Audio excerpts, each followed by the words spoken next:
বরং আল্লাহ তাআলা স্বাভাবিকভাবে ইয়া আইয়ুহান নাস বলেছেন, অর্থাৎ আন-নিদাউ মুওয়াজ্জাহাতুন লিজামি'আন নাস, অর্থাৎ সমগ্র যে মানুষ সকল রয়েছে, বনি আদমের যত সন্তান সন্ততি রয়েছে সকলকে আল্লাহ তাআলা এখানে ডেকে বলছেন, ডাক দিচ্ছেন, মুওয়াজ্জাহুন লিজামি'আন নাস, সমস্ত মানুষকে লক্ষ্য করে আল্লাহ তাআলা এখানে ডেকেছেন এবং আমারাহুম, তাদেরকে আদেশ করেছেন, আইয়াবুদুহু ওয়াহদাহু লা শারীকা লা, একমাত্র যেন তার ইবাদত করা হয়, সেখানে যেন কোনো শরীক না করা হয়।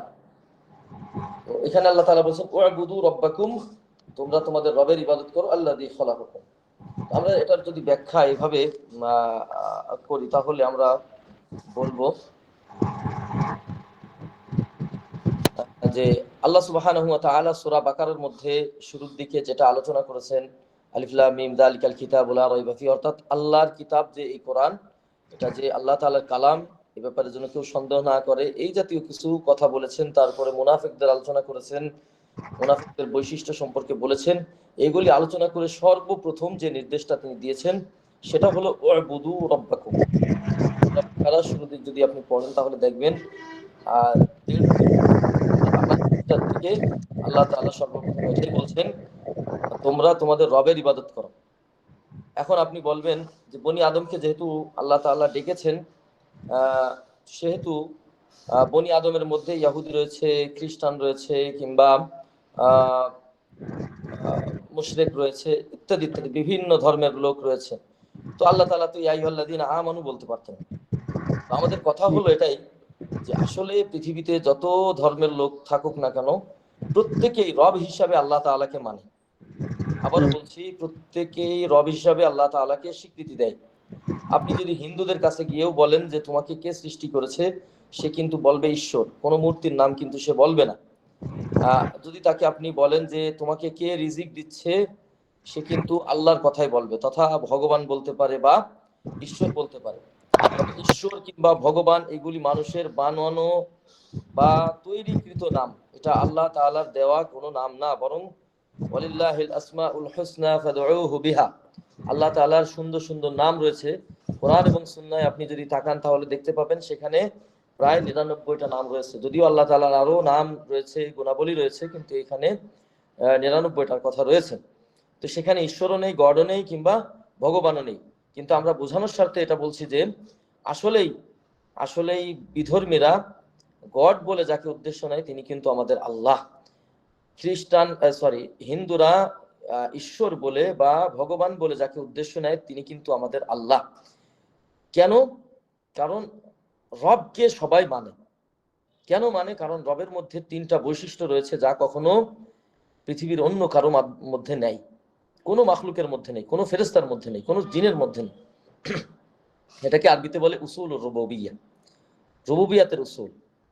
আমি আপনাদেরকে বলবো, প্রয়োজনে আপনারা পেন্সিলের মাধ্যমে আপনাদের কাছে যে বই রয়েছে বা নোট করে নিতে পারেন, অথবা আমাদের এখানে ভিডিও হচ্ছে সম্ভবত, পরবর্তীতে আপনারা এখান থেকে কোট করে রাখতে পারেন। উসুল রুবুবিয়ার একটা হলো আল খলক, সৃষ্টি করা। পৃথিবীতে কিংবা নবমণ্ডল, ভূমণ্ডল, যাই কিছু বলেন না কেন, এর মধ্যে আল্লাহ ব্যতীত আসলেই কেউ স্রষ্টা নেই। আপনি হয়তো কোনো কিছু সৃষ্টি করছেন, এটা আসলে সৃষ্টি না, বরং আল্লাহর দেওয়া কোনো জিনিস দিয়ে আপনি কোনো কিছু একটা হয়তো তৈরি করেছেন। এটা আসলে হাদাম থেকে উজুদে নিয়ে আসা আসলে হয় না, বরং আল্লাহ তাআলা দেওয়া কিছু জিনিসকে নতুন একটা আকৃতি দান করা, এটা আসলে সৃষ্টি না। তবুও যদি আমরা ধরে নেই যে কোনো মানুষ কোনো কিছু সৃষ্টি করেছে, তো দ্বিতীয় যে বৈশিষ্ট্য সেটা হলো আল মুলকু, মালিকানা। কোনো কিছু হয়তো আপনি বানিয়েছেন কিন্তু সেটার মালিকানা আপনি দাবি করতে পারেন না, কারণ আপনি পয়সার বিনিময়ে বা আপনি যখন মারা যাবেন এর মালিকানা কিন্তু পরবর্তীতে আপনার উত্তরাধিকারী যারা থাকবে তারা কিন্তু এর মালিক হয়ে যাবে। তার মানে আমরা বুঝতে পারি, এই নাই উপরের দিক দিয়ে ঠান্ডা লাগতেছে। হ্যাঁ, তো মালিকানা আসলে আমার কাছে মালিকানা আসলে আল্লাহ সুবহানাহু ওয়া তাআলা ছাড়া আর কারোর হয় না আর কি। তো যদি আপনি ধরে নেন যে মালিকানা কারো থাকলো, তৃতীয় নাম্বার পয়েন্ট হলো আল মুদাব্বির, ওমাই ইউদাব্বিরুল আমর, কে জগৎ বিশ্বকে নিয়ন্ত্রণ করছে। আপনি যদি খেয়াল করে দেখেন, আপনি যাই সৃষ্টি করেছেন, মনে করে নিলাম আপনি মালিক, কিন্তু আসলে কি আপনি নিয়ন্ত্রণ করতে পারেন? ধরে নিলাম মোবাইল কোনো ব্যক্তি আবিষ্কার করেছে, সৃষ্টি করেছে, মালিকানাও তার কাছে রয়েছে, কিন্তু একটা পর্যায়ে গিয়ে এটা কিন্তু নিয়ন্ত্রণ তার থাকে না, হয়তো নষ্ট হয়ে যায় বা অন্য কিছু।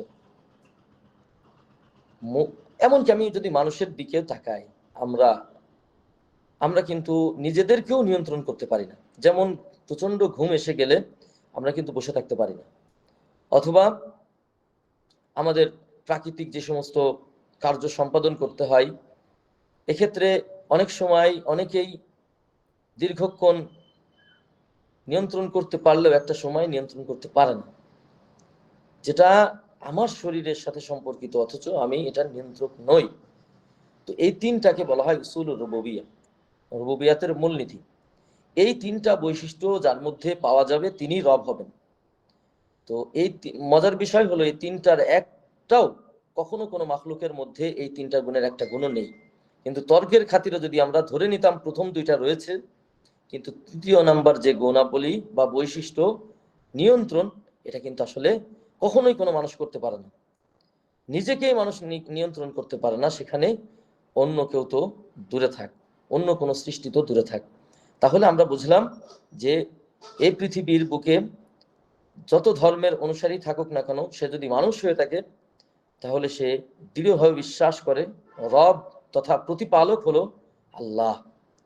এজন্য আল্লাহ তাআলা ডাক দিয়ে বলছেন, ইয়া আইয়ুহান নাস, হে মানুষ সকল, উ'বুদু রাব্বাকুম, তোমরা তোমাদের রবের ইবাদত করো। আমরা যদি কোরআনের অন্য অন্য আয়াত দিয়ে তাদেরকে দলিল দিই, সেক্ষেত্রে তারা বলতে পারে এই কোরআনের আয়াত বাতিল, কিংবা কোরআন মানি না, ইত্যাদি ইত্যাদি। তো তোমরা তাহলে কোনটা মানো? তোমরা মানো রব। তো তোমাদের রবই বলছেন উ'বুদু রাব্বাকুম, যিনি তোমাদের সৃষ্টি করেছেন, তোমাদের মালিক, যিনি তোমাদেরকে নিয়ন্ত্রণ করছেন, তোমরা তার ইবাদত করো। আল্লাযী খালাকাকুম, যিনি তোমাদের পূর্বসূরীদেরকেও সৃষ্টি করেছেন। ওয়াল্লাযীনা মিন ক্বাবলিকুম লাআল্লাকুম তাত্তাকুন, আল্লাযীনা মিন ক্বাবলিকুম, তোমাদের পূর্বসূরীদেরকে সৃষ্টি করেছেন, লাআল্লাকুম তাত্তাকুন, যাতে তোমরা মুত্তাকি হতে পারো, আল্লাহ ভীতি যেন তোমাদের মধ্যে থাকে। আমাদের বাংলাদেশে কিন্তু অনেকেই বলে থাকে খোদা ভীতি। খোদা কিন্তু এটা মুসলমানরা এই পরিভাষা ব্যবহার করলেও এটা কিন্তু আল্লাহ রাব্বুল আলামিনের কোনো সিফাত কিংবা কোনো নামের ফার্সি তর্জমা নয়, বরং এটা মানুষের দেয়া। আল্লাহ তাআলার প্রতি ঈশ্বর যেমন মানুষ যেমন নামকরণ করেছে আল্লাহ তাআলাকে ঈশ্বর বা গড বা ভগবান, তদ্রূপ ফরাসি যারা ছিল তারা আল্লাহ তাআলার একটা নামকরণ করেছে খোদা। মুসলমানরা কিন্তু খোদা বলতে পারে না, আপনারা কিন্তু খোদা বলবেন না, আল্লাহ ভীতি বলবেন। আল্লাযী জাআলা লাকুমুল আরদা ফিরাশা। এবার আল্লাহ সুবহানাহু ওয়া তাআলা মানুষের সৃষ্টির ইতিহাস তুলে ধরে পরবর্তী কথা বলছেন যে আল্লাযী, যিনি, অর্থাৎ ওই রব, জাআলা লাকুমুল আরদা ফিরাশা, তোমাদের জন্য জমিনকে বানিয়েছেন বিছানার মতো। বিছানার মতো কেন বলা হচ্ছে খেয়াল করে দেখেন, বিছানায় যেমন একটা মানুষ নিরবচ্ছিন্নভাবে ঘুমাতে পারে, আরাম করতে পারে, তার ক্লান্তি দূর করতে পারে, তা তদ্রূপ জমিনের মধ্যে আল্লাহ সুবহানাহু ওয়া তাআলা এমন সুন্দর করে বানিয়েছেন যে জাআলাহা ফিরাশান ওয়া মিহাদান নাসতামিউ ফিহা মিন গায়রি মাশাক্কাতিন ওয়ালা তাআব, যে এই দুনিয়ায় আপনি ভোগ বিলাস করতে গেলে আপনি কিন্তু কোনো সমস্যার সম্মুখীন হন না, কোনো ক্লান্তি এসে ভর করে না। যেমন আমরা যদি স্বাভাবিকভাবে দেখি যে আমাদের যে আমরা যেখানে বসবাস করছি, আমরা যেখানে চাষাবাদ করছি, এখানে যদি উঁচু উঁচু ঢিবা মানে আমাদের দিকে ঢিবা বলে আর কি, উঁচু উঁচু এমন যদি থাকতো, সমতল যদি না হতো, আমরা কিন্তু চাষাবাদ করতে পারতাম না। আবার যদি এমন এমন থাকতো তাহলে কিন্তু আমরা ঘর করে থাকতে পারতাম না। হ্যাঁ, আপনি প্রশ্ন করতে পারেন পাহাড়ি অঞ্চলে মানুষ বসবাস করে, আপনি আমাকে বলেন সাধারণত বিশ্বে যত মানুষ বসবাস করে সবাই কি অমন স্থানে বসবাস করে? অথবা আল্লাহ যদি এটাকে স্থির না রাখতেন, এইভাবে এইভাবে কাঁপতো যদি, তাহলে কি আপনি এখানে বিশ্রাম নিতে পারতেন? আপনি এখানে কাজ করতে পারতেন? আপনি চলাচল করতে পারতেন? পারতেন না। অর্থাৎ মানুষ যেমন বিছানার উপরে স্বাভাবিকভাবে ঘুমাতে পারে, তদ্রূপ দুনিয়াকে আল্লাহ তাআলা এমন ভাবে বানিয়েছেন যেন বিছানা স্বরূপ। যে আপনি এখানে কাজ করতে পারেন, আপনি এখানে নিজের প্রয়োজন পূরণ করতে পারেন, আপনি এখানে ভোগ বিলাস করতে পারেন ইত্যাদি। তারপরে আল্লাহ তাআলা বলছেন ওয়াসসামা আবিনা, আসমানকে আল্লাহ তাআলা বানিয়েছেন ছাদ স্বরূপ। যেমন আল্লাহ সুবহানাহু ওয়া তাআলা অন্য আয়াতে বলছেন ওয়াজআলনাস সামাআ সাকফাম মাহফুযা, যে আমি আসমানকে বানিয়েছি মাহফুজ, অর্থাৎ সংরক্ষিত ছাদ। ওখান থেকে কোনো কিছু এসে আপনার জমিনকে ধ্বংস করে দেয় না। আপনি যেমন আপনার বাড়ির উপরে যখন বাড়িতে থাকেন, অবস্থান করেন, উপরে একটা ছাদ থাকে, ফলে বাহিরের কোনো কিছু এসে কিন্তু আপনার রুমকে ধ্বংস করে দেয় না স্বাভাবিকভাবে। তা তদ্রূপ আল্লাহ সুবহানাহু ওয়া তাআলা আসমানকে আমাদের জন্য ছাদ বানিয়েছেন। আমরা যদি আরেকটা আয়াত দেখি তাহলে, অথবা এই আয়াতের যদি ব্যাখ্যায় অন্য একটা আয়াত দেখি তাহলে বুঝবো যে আল্লাহ তাআলা বলছেন ওয়া হাফিজনাহা মিন কুল্লি শাইতানির রাজিম, যে আমি আসমানকে হেফাজত করেছি বিতাড়িত যে দুষ্টু শয়তান রয়েছে এদের থেকে। অর্থাৎ আসমানের উপরে আল্লাহ সুবহানাহু ওয়া তাআলা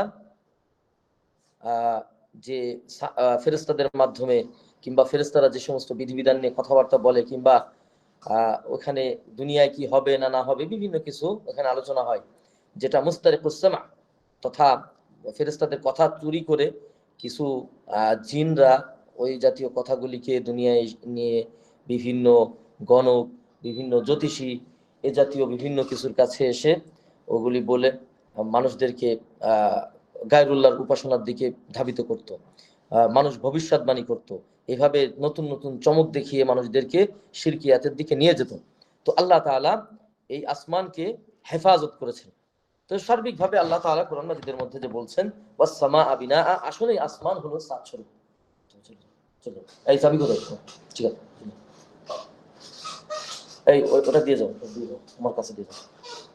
ওয়া আনজালা মিনাস সামাই মাআ, আর আসমান থেকে আল্লাহ রাব্বুল আলামিন পানি বর্ষণ করেন। আপনার কাছে এটা বড়ই আশ্চর্য মনে হবে যে আসমান থেকে পানি বর্ষণ হবে, এটা আবার বলার কি আছে?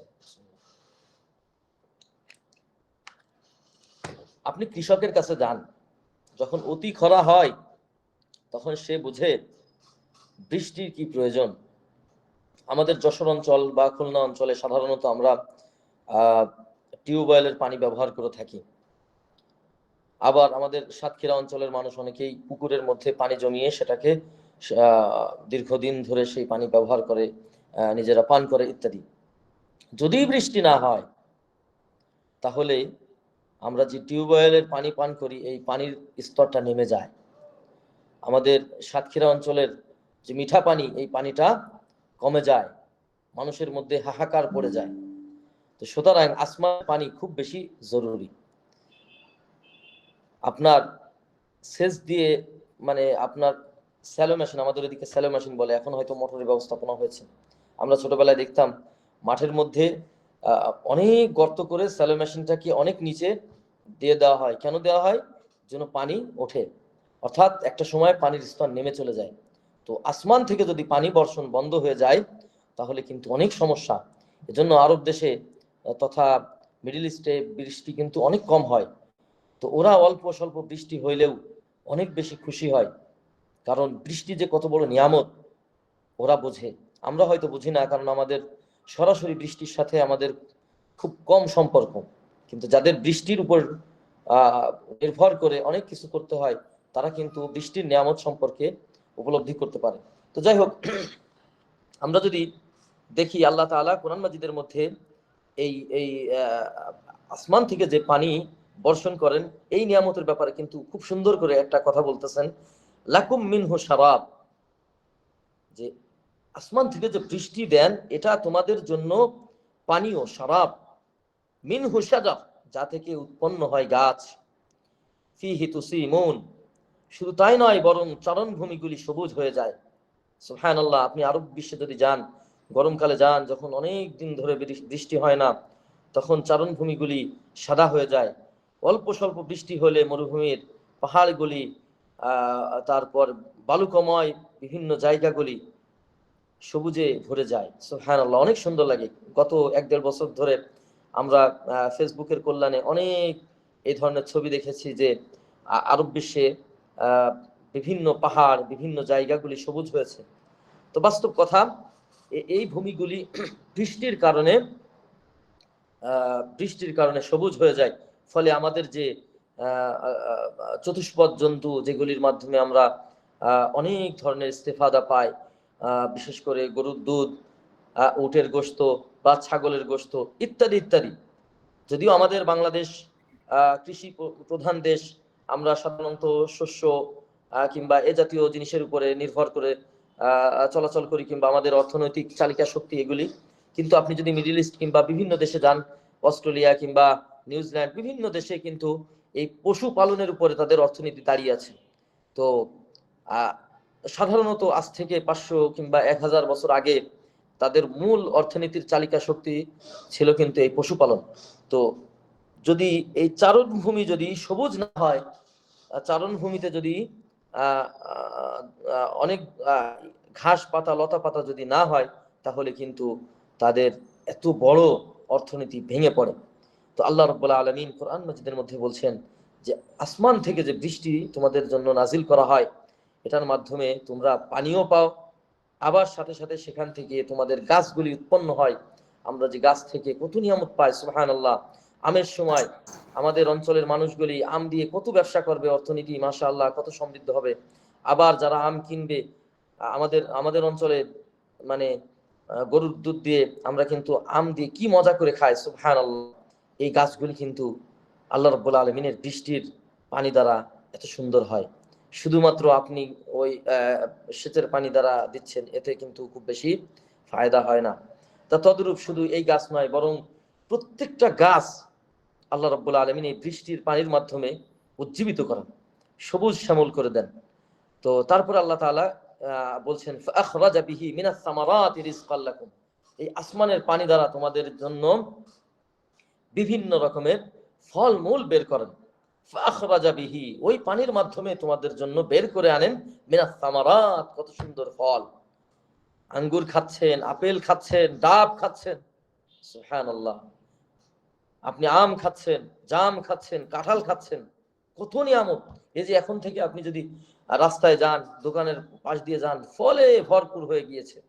যদিও কিছু অসাধু ব্যবসায়ীদের জন্য দেখা যায় যে আমাদের যারা নিম্ন মধ্যবিত্ত বা আমাদের যারা দরিদ্র ভাইরা রয়েছেন, আমরা যারা দরিদ্র রয়েছি, তারা কিন্তু এই বড় বড় নিয়ামত অনেক সময় কম কম খাওয়া হয়, অথবা অনেকেরই খাওয়াই হয় না।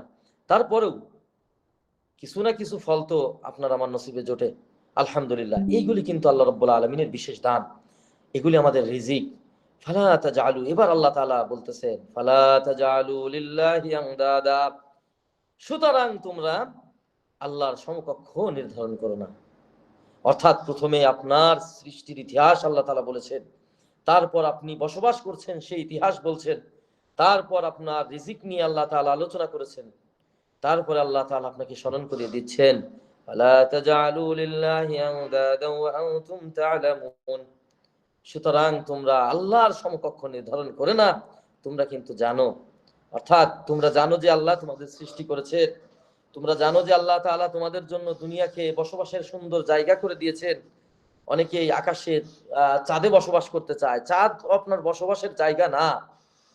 আপনি সারা দুনিয়া সারা জীবন যদি সাধনা করেন, চাঁদে আপনি বসবাস করতে পারবেন না, কারণ ওটা আপনার বসবাসের জায়গা আল্লাহ বানাননি। আপনি ফাও কাজ করতেছেন। আপনি দুনিয়ায় যেই অঞ্চলে আছেন সেখানে ভালো করে বসবাস করার জন্য সুন্দর একটা প্রয়োজনে বাড়ি বানান, অথবা সেখানে চেষ্টা করুন। আকাশে আপনি চেষ্টা করে পারবেন না, কারণ ওটা বানানো হয়নি আপনার জন্য। ওই চাঁদকে আল্লাহ তাআলা বানিয়েছেন আপনাকে আলো দেওয়ার জন্য। ওই চাঁদকে আল্লাহ তাআলা বলছেন যে আল্লাহ তাআলা বলছেন হাত্তা আদাকাল উরজুনিল কাদিম, এই চাঁদের বিভিন্ন মঞ্জিল রয়েছে। ওয়াল কামারা কদ্দারনাহা মানাজিলা হাত্তা আদাকাল উরজুনিল কাদিম, চাঁদের বিভিন্ন মঞ্জিল রয়েছে। বিভিন্ন মঞ্জিল আপনি গণনা করতে পারেন যে আজকে কয় তারিখ, কালকে কয় তারিখ চাঁদের। এগুলিকে ওই জন্যই বানাইছেন, ওইখানে আপনাকে বসবাসের জন্য বানানো হয়নি। সূর্যকে আপনার বসবাসের জন্য বানানো হয়নি, মঙ্গল গ্রহ আপনার বসবাসের জন্য বানানো হয়নি। ওগুলিকে আল্লাহ তাআলা রুজুমান লিশায়াতিন ওয়া জিনাতুস সামা, ওগুলিকে তাজিম করার জন্য আল্লাহ তাআলা বানিয়েছেন, যে আপনি ওগুলি দেখে মজা পাবেন। রাতে আপনি আপনার স্ত্রীকে নিয়ে আপনি রাতে চাঁদের দিকে তাকিয়ে সুবহানাল্লাহ বলবেন, সুন্দর একটা রাত পার করবেন, আকাশের তারকাগুলি দেখে আপনি সুবহানাল্লাহ বলবেন। এগুলি এজন্যই বানানো হয়েছে, আপনার আপনার চাঁদে বসবাসের জন্য বানানো হয়নি। অর্থাৎ আপনাকে দুনিয়ায় যে সুন্দর করে বসবাস করছেন এই ইতিহাস আপনাকে জানানো হয়েছে। তারপর আসমান থেকে বৃষ্টির মাধ্যমে আপনাকে এত সুন্দর রিজিক আল্লাহ তাআলা দিচ্ছেন, সেটা আল্লাহ তাআলা আপনাকে জানিয়ে আল্লাহ তাআলা বলছেন যে তোমরা কিন্তু জানো এগুলি, সুতরাং তোমরা আমার সমকক্ষ নির্ধারণ করো না। দেখেন প্রিয় উপস্থিতি, আল্লাহ রাব্বুল আলামিন আপনাকে ইজ্জত দিয়ে কথা বলছেন। সুবহানাল্লাহ, আল্লাহ সুবহানাহু ওয়া তাআলা আপনাকে ইজ্জতের সাথে কথা বলছেন, আপনাকে ভালোবাসা দিয়ে কথা বলছেন, বুঝিয়ে কথা বলছেন। আর আপনি আল্লাহর সাথে কি করছেন? আমি আল্লাহর সাথে কি করছি? ওয়াল বিল্লাহ। আল্লাহ আমাকে হেফাজত করুন, আপনাদেরকে হেফাজত করুন, আমাদের প্রিয় ভাইদেরকে হেফাজত করুন, বিশ্বের সমস্ত বনি আদমকে আল্লাহ তাআলা হেফাজত করুন। যেই বনি আদমকে এত সুন্দর করে আল্লাহ তাআলা সম্বোধন করেছেন, ইয়া আইয়ুহান নাস। আইয়ুহা শব্দটা আরবিতে সম্মানের ক্ষেত্রে ব্যবহার করা হয়। আল্লাহ তাআলা বলতে পারতেন ইয়া নাস, ইয়া বানি আদম, এভাবে বলতে পারতেন আল্লাহ তাআলা। আল্লাহ তাআলা এত ইতিহাস বলার দরকার ছিল না। আল্লাহ ডাইরেক্ট বলতেন, এই ফালা তাজালু লিল্লাহি আনদাদ, এই তোমরা আল্লাহ সমকক্ষ নির্ধারণ করো না। আল্লাহ ঝাড়ি দিয়ে বলতে পারতেন, আল্লাহ কিন্তু বলেননি। আল্লাহ তাআলা কত সুন্দর করে ভালোবাসা দিয়ে প্রথম নির্দেশটাই আপনাকে দিচ্ছেন কি, তুমি ইবাদত একমাত্র আল্লাহর জন্য করো। এজন্য ইবনে কাসির রাহিমাহুল্লাহ বলছেন, ক্বালা ইবনে কাসির রাহিমাহুল্লাহু তাআলা, আল খালিকু লিহাযিহিল আশিয়া হুয়াল মুস্তাহিক্কু লিল ইবাদা, যে তিনি এত কিছু সৃষ্টি করেছেন, একমাত্র তিনিই তো ইবাদতের উপযুক্ত হবেন। আমি যদি আপনাদেরকে সুন্দর করে বুঝিয়ে বলি, যেহেতু আপনারা সবাই ম্যাচুরড, আপনি কত কষ্ট করে লালন পালন করছেন, আপনি সংসারকে বিনির্মাণ করছেন, মাথার ঘাম পায়ে ফেলে আপনার স্ত্রীর জন্য, তাকে ভালো রাখার জন্য কত চেষ্টা করতেছেন, তাই না? এই স্ত্রী যদি আপনার সাথে যে ব্যবহারটা করতে হয়, এই ব্যবহার যদি আপনার বাহিরে অন্য কাউকে করে, আপনি কি মেনে নিবেন? মেনে নিবেন না। অর্থাৎ আপনি যেটা করছেন তার আনুগত্য, তার ভালোবাসা, তার সুন্দর কথাবার্তা কিন্তু আপনার জন্য হওয়া উচিত। আপনি একমাত্র প্রাপ্য এটার। এজন্য বিবাহিত জীবনে যদি স্ত্রীরা কিংবা স্বামীরা যদি অন্য কোথাও কিছু করে, এটাকে সমাজে যে কোনো ধর্মে যান না কেন খারাপ হিসেবে অভিহিত করা হয়, পরকীয়া করা হয়। কিন্তু মানুষ তার স্ত্রীর সকল চাহিদা পূরণ করতে ব্যর্থ হয়, মানুষ তাকে শান্তি দিতে ব্যর্থ হয়, মানুষ তার স্ত্রীকে নিরাপত্তা দিতে কিন্তু ব্যর্থ হয়। পক্ষান্তরে আল্লাহ রাব্বুল আলামিন আপনার জন্মের আগে থেকে শুরু করে নিয়ে মৃত্যু পর্যন্ত জাগতিক বিষয় যদি আপনি খেয়াল করেন, তাহলে দেখতে পাবেন প্রত্যেকটা স্টেপে স্টেপে আল্লাহ রাব্বুল আলামিন কোনো কমতি রাখেননি। তাহলে আপনি কেন আল্লাহর সাথে পরকীয়া করেন? পরকীয়ার শরঈ যে পরিভাষা, আমি ব্যক্তিগতভাবে বলি, ওটাকেই শিরক বলে। আপনি এত নিয়ামত দিয়ে আপনাকে লালন পালন করছেন, তাহলে আপনি তার উপাসনা না করে আপনি কেন ব্যক্তির উপাসনা করেন? আপনি কেন জাগতিক যে সমস্ত সৃষ্ট জীব রয়েছে তার উপাসনা করেন? নিজের ওয়াইফের বেলায় আপনি এত সচেতন যে তুমি কেন পরকীয়া করবা, আমি তোমাকে খাওয়াই, তোমাকে পালি। আপনি কতটুকু চাহিদা পূরণ করতে পারেন যে আপনি এত বড় কথা আপনার স্ত্রীকে বলেন? অবশ্যই আপনি আপনার স্ত্রীকে বলবেন, এবং এটা অন্যায় যে সে পরকীয়া করবে, কিন্তু তখন আপনার মাথায় কি এটা আসে না যে আমিও আল্লাহর সাথে নাফরমানি এইভাবে করে যাচ্ছি, শিরিক করে যাচ্ছি, আল্লাহ যা পাবে আমি তা আরেকজনকে দিয়ে দিচ্ছি, অথচ আল্লাহ তাআলা আমার কোনো কিছু কমতি রাখেনি। এজন্য ইবনে কাসির রাহিমাহুল্লাহ এটাকে একাডেমিক পরিভাষা এভাবে বলছেন যে আল খালিকু লিহাযিহিল আশিয়া, জাগতিক যত কিছু সৃষ্টি যিনি এগুলিকে সৃষ্টি করেছেন, হুয়াল মুস্তাহিক্কু লিল ইবাদা, তিনি একমাত্র ইবাদতের উপযোগী, অন্য কেউ কিন্তু উপযোগী না। আমরা কিন্তু বারবার বলি যে ইবাদত এটা কিন্তু আল্লাহই পাবে। আপনি বলতে পারেন যে আমরা তো ইবাদত আল্লাহর জন্যই করি। প্রিয় উপস্থিতি, না, আমি আমার কথাই বলি, কতক্ষণ আমি আল্লাহর জন্য ইবাদত করি? আমি আপনাকে পড়াচ্ছি, যদি আমার উদ্দেশ্য থাকে আপনি আমার প্রশংসা করবেন, তাহলে কিন্তু ইবাদতটা আল্লাহর জন্য হলো না, ইবাদত হয়ে গেল গায়রুল্লাহর জন্য। আমি এখানে শিরিক করে ফেললাম, যেটাকে যদি খাস বাংলা ভাষায় বলি তাহলে এটা হয় পরকিয়া। নাউজুবিল্লাহি মিন যালিক। আমি নামাজকে সুন্দর করছি, আমি রোজা রাখছি, আমি দান করছি, আমি হজে যাচ্ছি, আমি উমরায় যাচ্ছি, আমি ভালো কাজ করছি, এগুলি মাখলুককে যদি উদ্দেশ্য করা হয় তাহলে ইবাদতটা আল্লাহর দিকে যায় না। প্রিয় উপস্থিতি, এবার লেখক রাহিমাহুল্লাহ বলছেন ওয়া আনওয়াউল ইবাদা আল্লাতী আমারাল্লাহু বিহা মিসলু আল ইসলামি ওয়াল ঈমানি ওয়াল ইহসান। যে ইবাদতের যে কথা এখানে বলা হচ্ছে যে ইয়া আইয়ুহান নাস উবুদু, তোমরা ইবাদত করো। ইবাদতের কিন্তু প্রকার আছে। ইবাদতের কি আছে? প্রকার আছে। মাথায় রাখবেন, আমি যা বলছি প্রয়োজনে আপনি যদি না বুঝেন আমাকে প্রশ্ন করবেন ইনশাআল্লাহ। ইবাদতের প্রকার আছে। প্রথমে যদি আমি ইবাদতের প্রকার ধরি তাহলে ইবাদতের একটা প্রকার হলো মেজুল আল ইসলাম। ইসলাম, ইসলাম কিন্তু ইবাদত।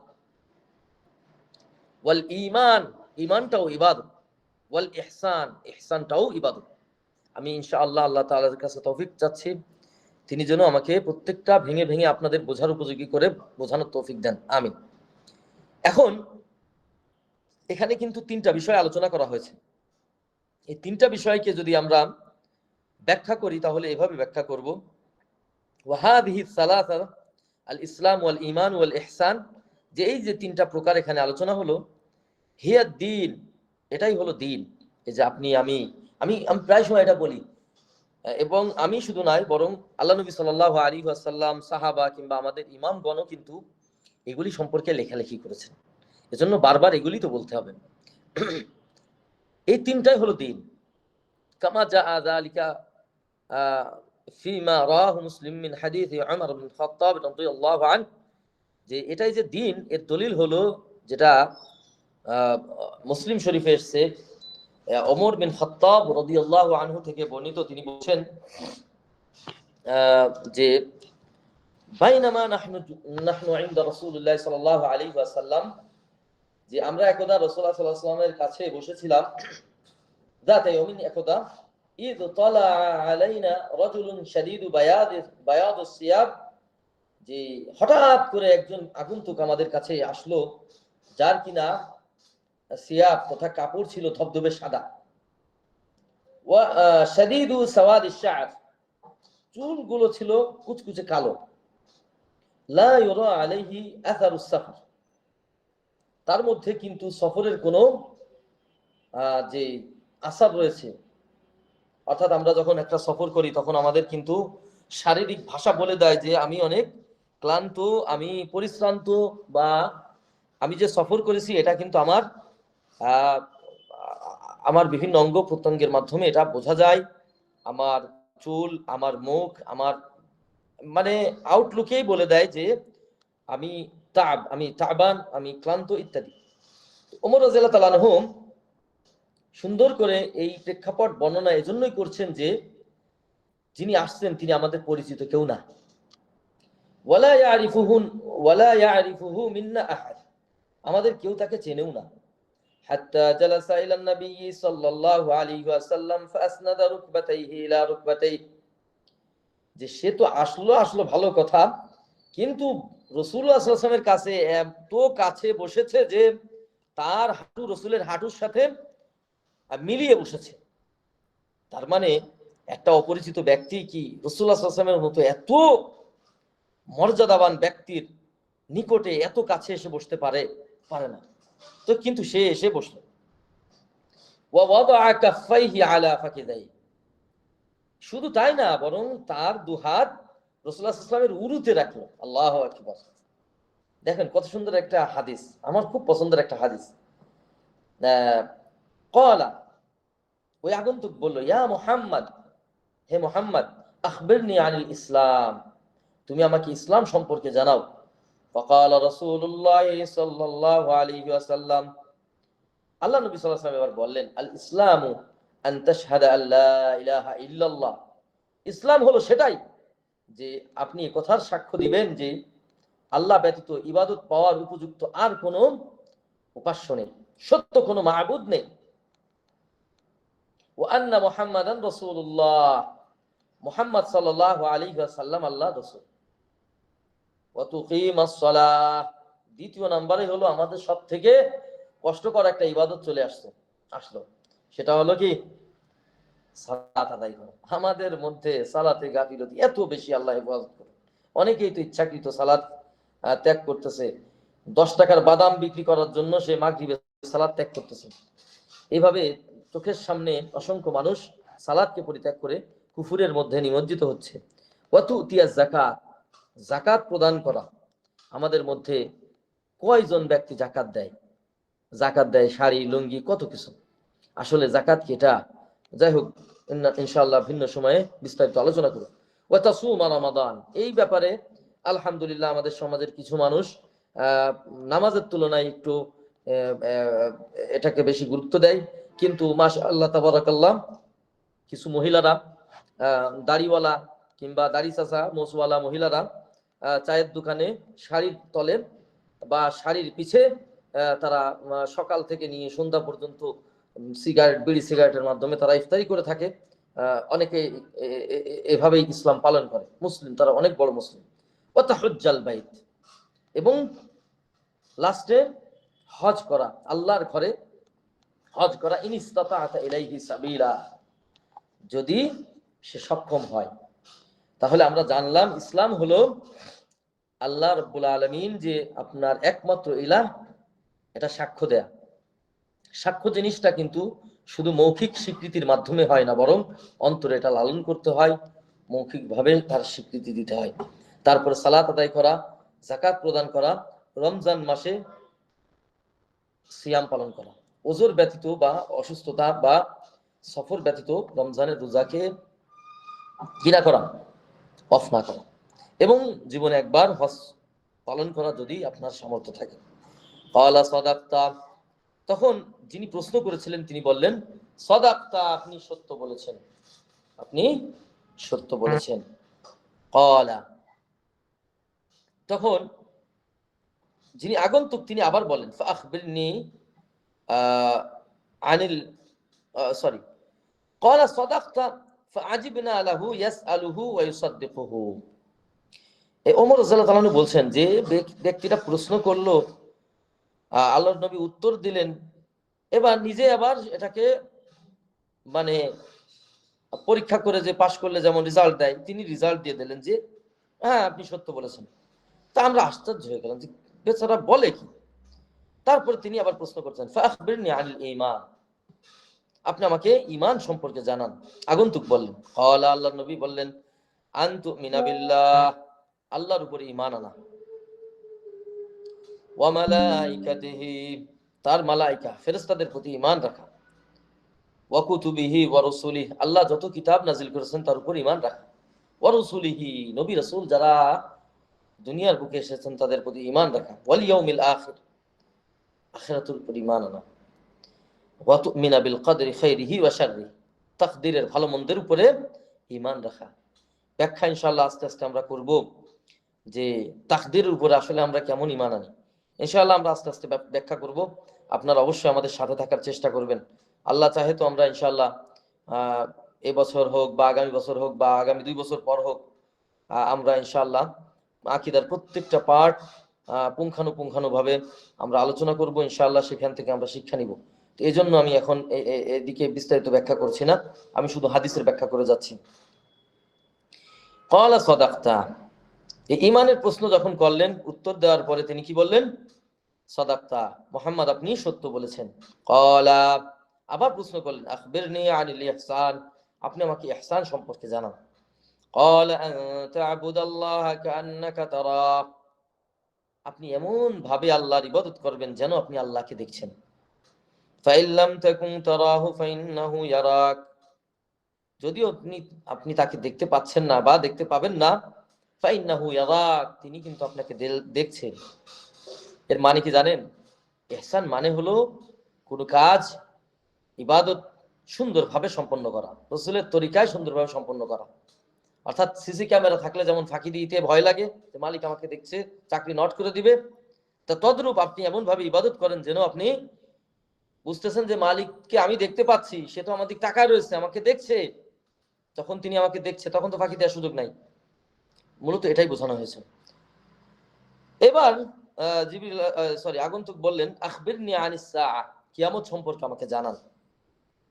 এবার আল্লাহ নবী সাল্লাল্লাহু আলাইহি ওয়াসাল্লাম বললেন মাল মাসউলু আনহা বিআ'লামা মিনাস সাইল, প্রশ্নকারী ব্যক্তির থেকে প্রশ্ন যাকে করা হয়েছে তিনি বেশি জানেন না, তার মানে উভয়ে জানেন না এ ব্যাপারে। তখন প্রশ্নকারী বললেন আখবিরনি আন আমারাতিহা, তাহলে আপনি কমসে কম তার কিয়ামতের আলামত সম্পর্কে আমাকে জানান। তখন নবী সাল্লাল্লাহু আলাইহি ওয়াসাল্লাম বললেন আনতালিদাল আমাতু রাব্বাতাহা, মনিব তার দাসী তার মনিবকে প্রসব করবে। আনতালিদাল আমাতু রাব্বাতাহা, যে দাসী তার মনিবকে প্রসব করবে, অর্থাৎ এর বিভিন্ন ব্যাখ্যা রয়েছে, আমরা সংক্ষেপে যদি বলি, অর্থাৎ দাসী প্রথা এত বেশি বেড়ে যাবে যে দাসীর সাথে যিনি মনিব থাকবেন তিনি স্ত্রীর মতো ব্যবহার করবেন, ফলে সেখানে বাচ্চা হবে, এই বাচ্চার মা ওই দাসী।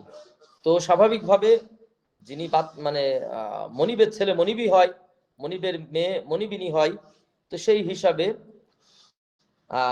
মা হয়ে যায় দাসী। তো এর আরো ব্যাখ্যা রয়েছে, তো আমরা ইনশাআল্লাহ পরবর্তীতে আলোচনা করব। তারপরে আমরা হাদিসের বাকি অংশ দেখি।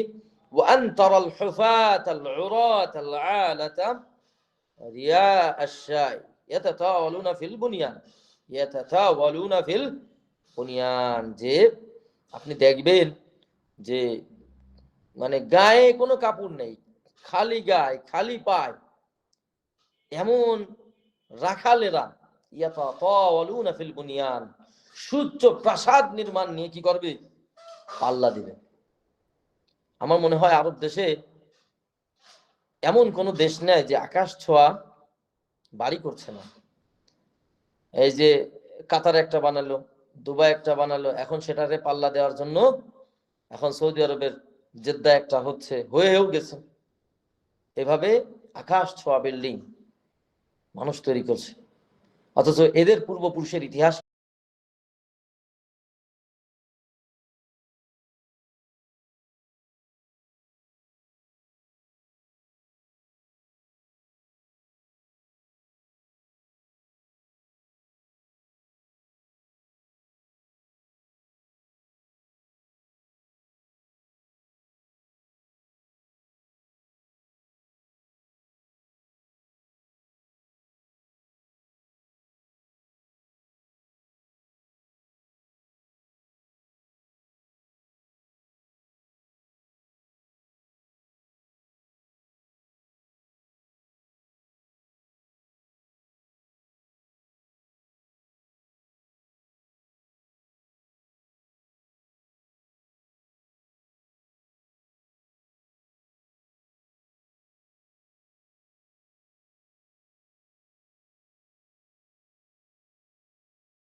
আলাম।